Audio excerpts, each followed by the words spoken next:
안녕하세요. 2025년 치과보험 청구 5번째 강의를 시작하도록 하겠습니다. 저는 반듯한 치과보험 청구를 지향하는 반드시라고 합니다. 오늘은요, 보철치료, 근간치료 부분을 보도록 하겠습니다. 치간수분물 또는 보철물의 제거인데요. 간단한 거, 복잡한 거로 나뉘게 되는데 이때 키포인트로 기억하셔야 될 단어가 바로 기공소입니다. 간단한 거의 내용들을 쭉 볼게요. 보면은 다 진료실에서 행해지는 내용입니다. 아말감, GI, 복합내진, 광증합형 복합내진, SP 크라운이요. 복잡한 거는 보면요. 크라운, 브릿지, 온네이, 인네이 다 기공소에 다녀온 것들이죠. 그래서 산정 기준은 싱글 크라운이 부착된 치아의 발치 시에는 보철물 제거 복잡이 별도로 산정이 불가하지만 수범물 및 보철물 제거에서 상태를 확인한 이후에 순차적으로 발치가 이루어진 경우에는 각각 산정이 가능합니다. 수범물 제거 간단이랑 복잡이 같이 이루어졌을 때는요. 예를 들어서 크라운을 제거하고 그 안에 코어를 제거했다고 하더라도 크라운 제거만 이제 들어가게 됩니다. 겉에 있는 크라운 제거만 인정하게 되고 브릿지 제거 산정 시에는 지대치와 지대치 사이의 파닉은 연속되어 있는 부분이 이게 생각보다 제거하기가 그렇게 어렵지가 않겠죠. 연속되어 붙어있기 때문에. 그래서 한 치로 인정을 하게 됩니다. 예를 들어 4XX치 브릿지의 경우에는 이 XX 두 개지만 그 부분이 1로 들어간다는 의미입니다. 연결된 파닉의 수분물 제거를 1로 산정한다는 의미를 우리 그림으로 보도록 하겠습니다. 보면 지대치는요. 여기 하나로 들어가고 여기 연결된 파닉은 또 1로 들어가고요. 이쪽에 지대치는 1로 들어가서 총 수분물 제거 복잡 3으로 산정하시면 되고 이런 캔틸리버 브릿지 모양도 있잖아요. 이런 경우에는 우리 지대치 하나, 그다음 파닉 하나에서 보철물 제거 복잡 2로 산정하시면 됩니다. 보철물 재부착도 한 치단 산정을 하게 되는데 기존에 장착된 보철물이 탈락되어서 재부착할 경우에 산정을 하게 됩니다. 우리가 의도적으로 제거하는 게 아니라 환자분께서 제거되어 있는 그 치아를 갖고 왔을 때 그걸 부착해 드릴 때 산정해 주시면 되는 거예요. 요거는 지대치에 한해서 산정을 하게 되고 파닉에는 우리가 세멘이 들어가지가 않잖아요. 세멘이 들어가는 부분만 산정하는구나 이렇게 기억하시면 되고 사용한 재료대가 아무리 비싼 거여도 별도로 산정하시면 안 됩니다. 별도로 요거를 비용을 받는 부분은 이미 비급여이기 때문에 주의하시기 바랍니다. 임시치간 부착은 급여로 산정이 불가한데요. 우리가 집이 가까운 병원에서 치료를 받고 있어요. 그래서 템포러리 장착을 했는데 갑자기 직장에 있는 시간에 떨어져가지고 우리 병원에 오시게 된 거예요. 이런 경우에는 급여로 산정하시면 안 됩니다. 임플란트 재부착의 경우 산정이 가능하지만 다만 임시 부착한 후 다시 부착 예정인 경우 진찰료만 산정한다. 이 의미가 뭐냐면요. 다음 내원했을 때 이 치아를 한 번 더 보고 그 다음에 완전히 붙일 거다. 이렇게 예정이 되어 있는 경우에는 보철물 재부착 행위는 따로 넣으시면 안 되고 그날 보신 진찰에 대한 진찰료만 산정하시면 됩니다.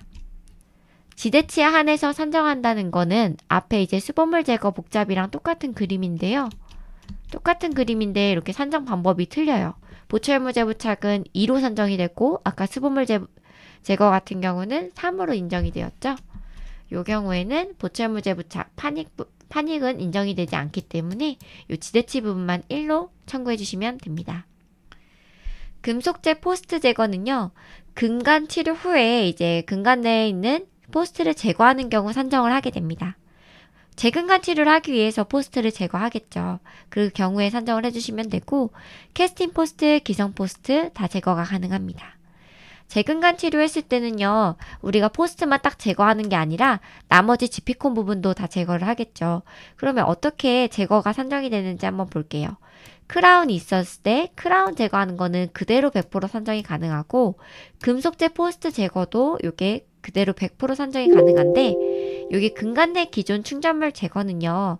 포스트가 요만큼 있었으니까 조금 더 제거하기가 쉬워 보이죠? 그래서 50%다. 이렇게 기억해 주시면 됩니다. 그렇다면 포스트가 없는 여기 지피콘 제거는 어떻게 산정이 되냐면요. 그대로 100% 산정이 가능합니다. 근간 내 기존 충전물 제거는 근간 치료 마지막쯤에서 한 번 더 보도록 하겠습니다. 전기치수 반응 검사는요. EPT라고도 부르고요. 구강당 산정을 하게 됩니다. 치아에 전류를 흐르게 한 다음에 실활 여부를 생활력을 측정하는 경우에 산정을 하게 되는데요. 이렇게 생겼어요. 이렇게 생겼고 이제 진료실에서 혹시 접하지 못한 선생님들이 계실 것 같아서 가지고 왔어요. 루트 GX처럼 이렇게 입에다 고리를 걸고 그 다음에 생활력을 측정하게 됩니다. 구강당이라는 의미는 어떤 의미냐면요. 우리가 한 개의 치아를 하던 전체 치아를 하던 구강당이기 때문에 이 비용만 산정을 하겠다라는 의미로 이해하시면 됩니다.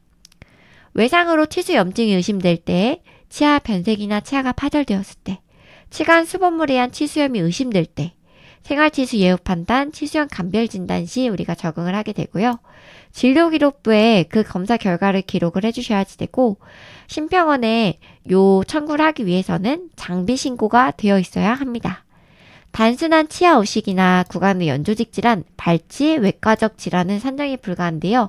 이 실활 여부를 측정하기에는 요 부분들이 좀 적용 착오로 보이죠. 치수의 생활력에 대한 진단만 청구를 해주시면 되겠습니다. 치수 절단은요, 말 그대로 우리 치아에 있는 치수를 절단해 주는 거예요. 근간 내 치근 부분에 있는 치수는 남기고 치수강 부분의 치수만 절단해서 절단면을 적당한 약재로 고정해서 보호층을 만들어 치근부에 있는 치수의 생활력을 보존해주는 방법입니다. 이렇게 치아가 이렇게 생겼다고 보면 이쪽 치관부에 있는 치수만 절단을 해서 우리가 치료를 하고 나머지 치근 쪽에 있는 부분에는 보존을 해주는 방법이에요. 치수강 내 국한된 치수염으로 치관부 노출된 생활치수를 제거하는 경우에 산정을 하고 근참형이 그 뿌리 끝이 미완상인 경우에도 산정을 합니다. 우식치질 제거하다가 치수가 노출되었을 경우 발수 조작이 어려워가지고 뿌리 끝까지는 다 하기가 좀 어려운 거예요. 그런 어려운 구치 부분에도 적용할 수가 있고 전체 치간 파절로 치수강의 일부만 포함되었을 경우에도 산정을 하게 됩니다. 치수 절단은 유치, 영구치 모두 가능하고요. 마취와 방사선은 추가로 산정이 가능한데 영구치는 필수로 들어가야 되겠지만 유치는 선택적으로 해주시면 되고요. 치수 절단하고 난 다음에 FC 체인지를 하시게 될 경우에는 보통 처치로 적용해 주시면 되고 2에서 3회 정도로 산정이 가능합니다. 당일에 치수 절단을 하고 나서 충전 처치를 동시에 하게 되었을 때는 100대 100으로 각각 산정이 가능하고요. 임시충전 약재 재료 비용이 포함이 되어 있기 때문에 이 11,480원에 포함이 되어 있어서 별도 산정은 불가합니다. 급성 증상이 있어가지고 오픈해서 이제 치수관 개방을 하는 거는 절단이 아니라 응급근간 처치로 산정을 해주시면 되고 근단 병소가 있는 경우에는 우리가 요 치관부만 절단하는 거라고 했잖아요. 그게 아니라 이제 근단 병소가 있는 것들은 발수로 해야 되기 때문에 요거는 산정 착오고 이때는 보통 처치로 적용을 하게 됩니다. 응급근간 처치는 앞에 이제 치수절단 산정 기준에도 나왔죠. 급성이 있을 때 오픈해줄 때 우리가 산정을 하게 됩니다. 급성 치수염, 급성 근단성 치주염, 급성 층단 동양. 급성의 특징이 뭘까요? 만성에 비해서 급성은 굉장히 아픕니다. 그래서 완화를 위해서 치수관 개방을 시행하고 지속적 배농을 위해서 간혹가다 이렇게 오픈을 해둔 채로 가시는 경우도 있어요. 약재 재료 비용은 포함이 되기 때문에 별도 산정이 되지 않고 발수랑 동시에 시행했을 때는 산정할 수 없습니다. 응급근간 처치 같은 경우에는 발수를 하지 않고 이렇게 오픈해가지고 안에 있었던 이제 그 가스를 빼주는 의미로 봐주시면 되고 그 다음번에 오셔가지고 발수부터 하시면 그 첫날에는 응급근간 처치로 산정, 두 번째 날에는 발수로 산정이 가능한데 만약에 첫날 오셨을 때 요 분은 이제 발수까지 진행이 가능할 것 같아요 해가지고 안쪽에 있는 그 신경을 제거하는 발수까지 시행하셨으면 응급근간 처치는 산정이 안 되고 발수만 인정하시면 된다는 의미입니다. 발수와 근간화동 형성은 얘네가 짝꿍 친구예요. 그래서 같이 묶어서 기억해 주시면 되고 치수 및 치근난 질환, 치아 파절 원인 여러 가지 원인으로 이 안쪽에 있는 치수가 생활력을 보존하기 어렵다고 해서 치수를 이제 제거하는 것이 발수고요. 근간 치료가 필요해가지고 이 캐날 오로피스 이 입구를 찾기 위해서 와동 형성을 한 경우에는 이 근간 와동 형성을 하기 때문에 발수랑 근간 와동 형성은 같이 청구가 됩니다. 발수 완료일에 1에 한해서 근간 수대로 산정을 하게 되는데 이 의미는 발수를 완료하지 못한 날에는 보통 처치로 산정을 해주시고 완료되는 날에 한해서 발수로 청구해 주시면 된다는 의미예요. 치근 내에 있는 근간수는 치근의 수와 일치하지 않으므로 실제 근간수에 따라 산정을 해주시면 됩니다. 예를 들어 3개 치근이 있다고 해서 근간수가 꼭 3개인 게 아니라 4개인 경우도 있어요. 그래서 실제 근간수에 따라서 산정을 해주시면 되고 발수 당일에 사용한 약재 재료대는 산정이 되지 않는데 발수날 사용한 바버드 브로친을 사용한 경우에는 근간당 1의 산정이 가능합니다. 마취 방사선 추가 산정이 가능하고요. 촬영 목적에 따라 각각 산정이 가능하다는 의미는 우리가 발수하기 전에 진단 목적으로도 찍고 중간에 근간장 측정을 위해서 찍을 수도 있고 여러 가지 목적이 있을 수 있잖아요. 목적이 다르다면 다 각각 산정이 가능하니까 그 부분을 꼭 잘 넣어주시기 바랍니다. 치주치료 구강내 소염술 동시시행 시 100% 산정. 이분은 약간 치주에도 문제가 있어서 신경치료하면서 치주치료할 수도 있고 구강내 소염술이 필요하다 해서 구강내 소염술도 동시에 같이 들어갈 수도 있겠죠. 복합적인 분들이 있어요. 그러면 100% 다 산정이 된다는 의미예요. 발수 당일에 시행한 근간세척은 별도 산정할 수 없습니다. 근간세척과 발수는 친하지가 않아요. 발수 당일에 근간세척은 당연하게 하는 행위라고 보기 때문에 발수에 포함이 되어 있다라고 이해하시면 될 것 같아요. 근간 확대는 성형과 같이 청구가 되기 때문에 이것도 묶음수가라고 이해를 해주시면 되고 치주 조직 일부가 근간 내 잔존하거나 파절 조직편이 남아있는 경우 리머나 파일을 사용해서 근간을 확대함으로써 치주 조직을 제거하고 마무리하는 근간 충전을 용이하도록 해주는 방법이 근간 확대입니다. 리머나 파일을 이용해서 한 경우에는 근간당으로 청구할 수가 있고 나이타입 파일은 한 치당으로 산정을 해요. 근데 이 두 개 다 우리가 청구할 수 있는 재료가 아니고요. 둘 중에 일종만 1회 인정을 하게 됩니다. 그러면 이 두 가지 재료 중에 우리 병원은 다 사용했어요. 근데 어떤 걸 청구해야 유리할까요? 보도록 할게요. 리머나 파일은요. 590원이에요. 수가가. 나이타입 파일은 12,000원 정액제로 되어 있습니다. 그러면 근간당이라고 해도 나이타입 파일이 훨씬 더 유리하겠죠. 그래서 이제 모두 다 사용했을 경우에는 나이타입 파일로 청구해 주시면 됩니다. 근간 확대는 발수 당일에 실시할 수도 있고 차후 내원에서 실시할 수도 있고 총 내원 기간 중에서 2회까지 산정하게 됩니다. 보통 제가 같이 일했던 원장님들께서는 발수날 근간 확대까지 꼭 다 시행하셨고 청구도 그렇게 했었거든요. 우리 병원에서는 어떻게 청구하고 있는지 한번 체크해 주시고 근간 확대 2회를 꼭 다 청구할 수 있도록 해주시면 좋을 것 같습니다. 유치의 경우에는 감염된 근간의 경우 영구치 교환식이 많이 남아있는 경우 사례별 인정하는구나 이렇게 기억하시면 될 것 같아요. 근간 성형은 앞에 있는 확대와 짝꿍인 친구이고요. 근간 크기를 확대하는 것이 아니라 근간 충전하는 데 있어서 근간의 형태를 예쁘게 성형해주는 방법이구나 이해하시면 돼요. 치료기간 중에 근간 확대와 함께 2회 산정을 하게 되고 유치는 사례별 인정을 하게 되고요.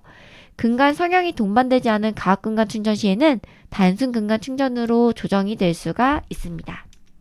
근간장 측정 검사는 정확한 근간 길이를 측정하는 거다라고 이해하시면 되고 근간 내 파일을 삽입한 상태에서 방사선 사진을 촬영을 하거나 아니면 이런 근간장 측정 장비를 이용해서 루트GX 같은 걸 이용을 해서 근간 길이를 측정하는 방법입니다. 그래서 이런 장비는요. 신병원에 장비 신고를 해주셔야지 되고요. 그리고 발수, 근간 확대, 세척, 근간 충전 전 치료 과정 중에 3회 안에서 산정하고 진료 기록부에 근간 길이를 기록을 하게 됩니다. 일반적으로 유치 근간 치료 시에는 산정 불가하지만 하게 되면 사례별 인정이 된다는 내용이고 방사선 촬영 없이 장비를 사용해서 근간 길이를 측정을 할 수 있는 부분이거든요. 그래서 방사선 촬영이 필수는 아니구나 이렇게 기억하시면 좋을 것 같아요.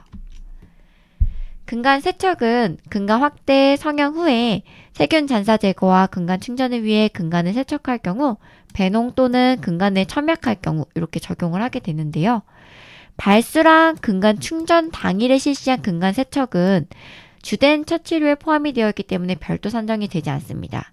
근간 충전도 그렇고 발수도 그렇고 요 두 개랑은 안 되고, 그렇다면 확대 성형을 할 때는 근간 세척 같이 넣을 수가 있는 거겠죠. 근간 세척은 보통 5회까지 인정을 하게 되는데 요 이상이 될 경우에는 내역 설명을 기재해서 청구해 주시면 돼요. 그리고 근간 세척 시 배농이 되지 않아서 IND 진행하는 경우도 있는데 요럴 경우 100% 인정이 되고, 임시 근간 충전재인 비타팩스 등을 주입해서 예후를 관찰할 경우에도 산정이 됩니다. 예를 들어 칼시팩스를 적용하고 좀 지켜보는 경우도 있잖아요. 그럴 때도 근간 세척으로 해주시면 돼요. 이때 사용한 약제는 비타팩스던 칼시팩스던 별도 산정이 불가하고, 이때 근간 치료에는 산정이 되는 것들 위주로 외워주시면 될 것 같아요. 이제 근간 치료가 끝나고 나면 충전을 해줘야겠죠. 충전은 단순과 가압으로 나뉘게 되는데, 단순 근간 충전은 영구치 싱글콘 테크닉으로 마무리하셨을 때, 유치 근간 충전 또는 치근단 미완성 치아 치근점 형성수의 경우 산정하게 됩니다. 비타팩스를 넣어서 이제 마무리를 하게 되는데, 앞에 선생님 아까 근간 세척해서 비타팩스 넣으면 근간 세척이랬잖아요. 이럴 수 있잖아요. 이게 뭐냐면 비타팩스를 넣고 그 다음에 이제 예후를 관찰한다. 그럼 근간 세척으로 해주시고, 비타팩스 넣고 마무리했다. 그러면 단순 근간 충전으로 청구하면 되는구나. 이렇게 이해하시면 됩니다. 가압 근간 충전은 요 압을 줘가지고 근간을 완전하게 밀폐시키는 방법입니다. 이제 측방가압법이 있고 수직가압법이 있어요. 그래서 근단부, 치간부를 완전히 근간 충전하는 경우에 산정을 해주시면 됩니다. 이때 사용한 약제랑 재료되는 산정이 불가하고요. 유치에 실시하는 근간 충전은 단순 근간 충전으로 인정을 하지만 요것도 그러면 사례별로 각 근간 충전까지 인정하는구나 이렇게 쉽게 이해하시면 돼요. 근간 충전 당일에 실시한 근간 세척은 주된 처치료에 포함이 되기 때문에 별도 산정이 불가하고, 방사선 촬영을 해가지고 이제 근간 충전이 잘 되었는지 보는 것이 좀 바람직하겠죠. MTA는 비급여로 인정이 가능하기 때문에 MTA로 마무리했을 때는 그 MTA 비용을 받아주셔도 됩니다. 당일 발수 근충은 당일에 발수부터 근충까지 끝내는 거를 당일 발수 근충이라 하고, 바버드 브러치를 사용했을 때는 근간당 1회 산정이 가능하고, 리머 또는 파일을 사용했을 때, 나이트하이드 사용했을 때 치료기간 중 1종 1회만 산정이 가능하기 때문에 이 두 개를 따로 또 넣어주셔도 되는 건데, 근간 와동 형성, 발수, 근간당 측정검사, 확대 성형, 세척, 근간 충전까지 모두 포함이 되어 있기 때문에 별도로 산정이 되지가 않습니다. 근간치료 전체 과정을 보겠습니다. 여러 가지 원인에 의해서 신경치료 결정을 하게 돼가지고 발수와 근간 와동 형성을 하게 되고, 근간당 측정도 하게 되고, 이제 확대와 성형을 시행을 하게 되죠. 중간에 세척도 할 수가 있고요. 다 끝나고 나면은 이제 지피콘과 실러를 이용해서 우리가 압력을 주어 충전을 하게 됩니다.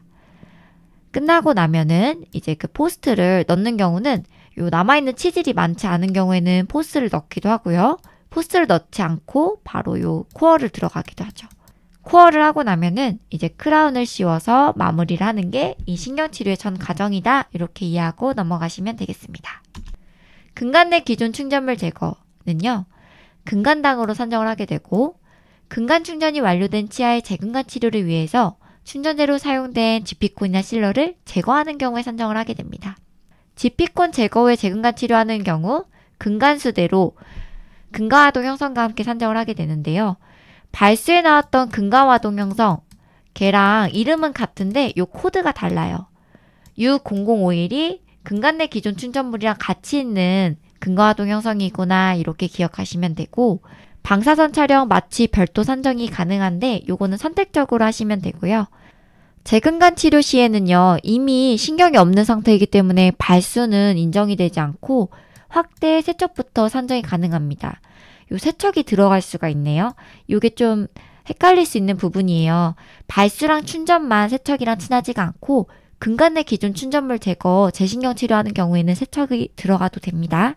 그리고 확대, 성형 2회, 근간자 측정검사 3회, 파일 1회 각각 산정이 가능하기 때문에 우리 신경치료 원래 산정 기준이 그대로 적용되는구나 이렇게 기억하시고, 근단 관련 상별명을 적용하는 것이 적절합니다. 보통 이 뿌리 끝에 문제가 생겨서 재근간 치료를 하시게 되니까요. 근간 치료 완료 후 재근간 치료 시에 재시행 기간 관계없이 100% 산정이 되고요. 10몇 년 전에 제가 치과보험 청구사 3급을 처음 취득할 때는 이게 기간이 있었어요. 라떼는 그랬답니다. 보철물 제거, 금속재 포스트 제거, 근간 내 기존 충전물 제거 같은 경우는 아까 앞에 우리 금속재 포스트 제거 부분 봤잖아요. 그러면 크라운이 이렇게 있었어요. 크라운 제거한 건 100% 다 준다고 했어요. 지금 요 그림에 보이는 거를 우리가 다 제거하고 있다라고 생각해 볼게요. 그러면 크라운 제거 복잡 우리 산정을 하고 포스트 제거 요것도 제거해야 되니까 요거 100% 산정을 하고 그러면 포스트랑 같이 있었던 요 기존 충전물은 50으로 산정을 하고 포스트가 없는 여기 이 부분은 이쪽 오른쪽 근간은 100으로 산정하는구나. 그러면 보철물 제거 100, 금속재 포스트 제거 100, 근간 내 기존 충전물 100 제거는 150으로 산정하겠구나. 이렇게 이해하시면 되겠습니다. C형 근간은요. 일반적인 근간치료 비용에서 40% 가산이 되어 있어요. 그래서 난이도가 높기 때문에 C형 근간치아 수가를 별도로 분리해서 산정을 하게 됩니다. 근간 위치 형태가 어땠는지 의사 소견을 진료기록부에 기록을 해주시고 근간 충전 후에 방사선 영상 자료를 보관을 해두시는 게 좋습니다. C형 근간을 가진 연구치 중에서 상악 제2대구치, 하악 제1소구치, 하악 제1소구치, 그 다음에 하악 제2대구치가 아닌 경우에는 요 치아를 제외하고는 진료기록부 및 영상자료 등 증빙자료를 첨부해서 제출을 해주셔야지 됩니다. 요거는 이렇게 그림으로 그려가면서 외워주시는 게 좋아요. 17, 27, 37, 47, 34, 44 이렇게 숫자로 외우시는 것보다는 그림으로 외워주시는 거를 추천드릴게요. 아니면 이렇게 해서 7, 7, 다 77 적어주시고 그 다음에 4, 4 이렇게 외우시면 되겠죠. C형 근간은 주로 한 가닥씩 있던 신경이 연결돼서 뿌리로 갈수록 하나의 구조가 되는 형태를 말하고요. 보통 그림에서 보이는 C1, C2 형태가 좀 흔하고 치료 난이도가 높은 신경관 형태입니다.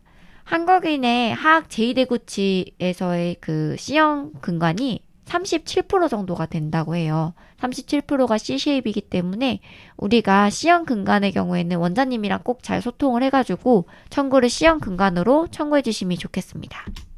파절기구 제거는요. 근간치료 중에서 이렇게 기구와 파절이 되는 경우들이 있어요. 그때 제거하는 경우 산정을 하게 되고 파절기구 제거랑 근간치료 100% 산정이 가능하기 때문에 이거 제거가 쉽지 않다고 알고 있거든요. 그래서 근간치료 과정 중에 파절이 됐다 그러면 꼭 잘 차팅도 원장님들께서 해주셔야 되겠고 그리고 그 부분도 놓치지 말고 청구를 꼭 잘 해주세요. 오늘 강의는 여기까지 하도록 하겠습니다. 다음 강의로 찾아뵐게요. 제 블로그도 많이 찾아주시고 구독과 좋아요 꼭 눌러주세요. 감사합니다.